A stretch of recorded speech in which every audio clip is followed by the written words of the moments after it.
मुस्लिम समाजाला आरक्षण, शिक्षण आणि संरक्षण देण्यात यावं या मागणीसाठी उपविभागीय अधिकारी यांच्या कार्यालयाच्या समोर शांततेत धरणे आंदोलन चालू आहे।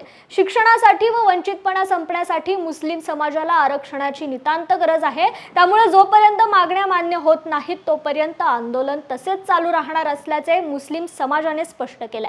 शिवाय यांच्या या आंदोलनाला इतर समाजांनी पाठिंबा द्यावा असे आवाहनही त्यांनी केले। त्यांच्या या आवाहनाला मराठा समाज आणि बहुजन समाजाने साथ दिली आहे। आज या ठिकाणी मुस्लिम समाजाला आरक्षण मिळावं यासाठी सकल मुस्लिम समाजाच्या वतीनं 9/2/2024 पासून आंदोलनाची सुरुवात झालेली आहे। आज आम्ही समाजवादी पक्षाच्या वतीनं महाराष्ट्र प्रदेश सचिव या नात्यानं मी ॲडव्होकेट शिवाजी देवाजी कांबळे आणि समाजवादी पार्टीचे संबंध कार्यकर्ते या ठिकाणी पाठिंबा देण्यासाठी आलेले आहोत।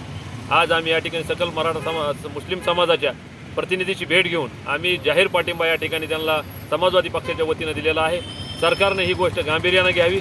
मुस्लिम समाजाला शिक्षणामध्ये आरक्षणाची का गरज आहे हे सरकारला माहीत आहे, समाजातल्या सर्व लोकांना माहीत आहे। त्यांची जी दयनीय अवस्था शिक्षणापासून असलेल्या वंचितपण आणि त्याच्यापासून झालेला अज्ञान आणि त्याला कुठंतरी आपण कोर्टानं त्याला आरक्षण देऊनही आपण सरकार लागू करत नाही, या गोष्टीच्या निषेधार्थ या ठिकाणी बेमुदत आंदोलन चालू केलेलं आहे।